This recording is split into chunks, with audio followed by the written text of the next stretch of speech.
শাড়িতেই নারী, তবে সেই শাড়িটা যদি নীল রঙের হয় তাহলে তো কথাই নেই। নীল রঙের শাড়ি কিন্তু সব মেয়েরা পছন্দ করে, পাশাপাশি ছেলেরাও।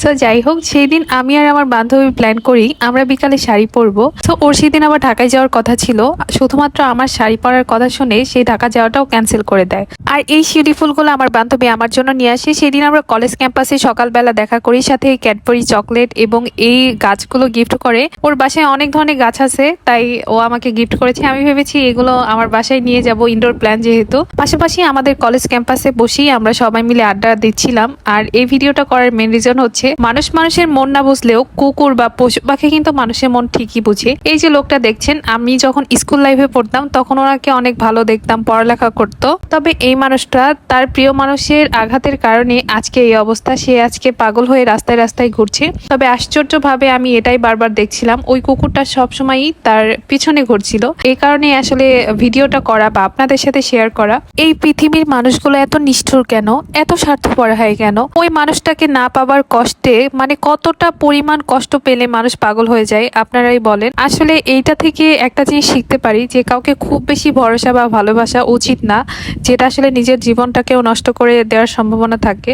যাই হোক, সেদিন বিকেলে প্ল্যান করি একটু শাড়ি পরবো। অনেকদিন ধরে শাড়ি পরা হয় না, আর এখন যেহেতু কাশফুলের দিন, কাশফুলের সাথে ছবিও তুলবো। তারপর আমরা রেডি হয়ে আমাদের ছবি তোলার জায়গায় চলে যাই। মানে ওদের বাসার সামনের এই জায়গাগুলো অনেক সুন্দর। আর হ্যাঁ, এই নীল শাড়িটা আমার মায়ের একটা শাড়ি, আর এই শাড়িটা আমার খুবই পছন্দ। আমি মাঝে মাঝে পরতে চাই, তবে সুযোগ সময় কোনোটাই হয়ে ওঠে না। বাট এইবার কিন্তু একদমই মিস করিনি, যেহেতু বান্ধবীও সাথে ছিল।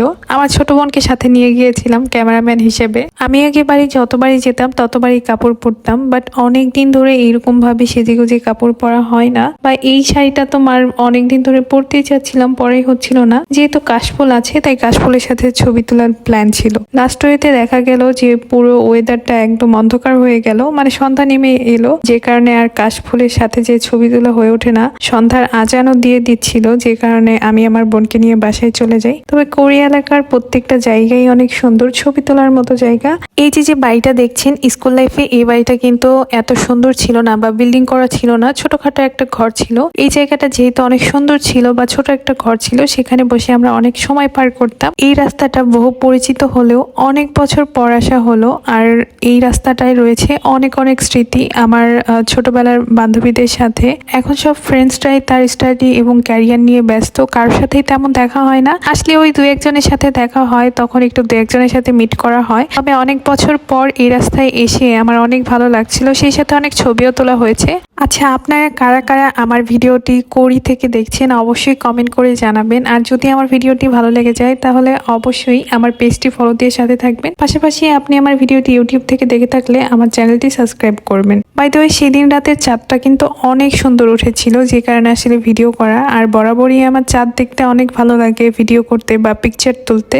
আর হ্যাঁ, ওই দিন কিন্তু কাশফুলের সাথে ছবি তুলতে পারিনি বলে আমার কিন্তু অনেক আফসোস ছিল, কিন্তু কোনো ব্যাপার না। বাসায় আসার পর আপনাদের ভাইয়াকে অনেক রিকোয়েস্ট করার পর উনি কিন্তু আমাকে কাশফুলে নিয়ে গিয়েছিল। আমি ছোট কিছু রিলসও আপনাদের সাথে শেয়ার করেছি। সো ইনশাল্লাহ আমি ওই ব্লগটা খুব দ্রুতই আপনাদের সাথে শেয়ার করব। আর আজকের মতো এখানেই বিদায় নিচ্ছি, দেখা হবে আবারও নেক্সট কোনো ব্লগে। সেই পর্যন্ত সবাই ভালো থাকবেন, আল্লাহ হাফেজ।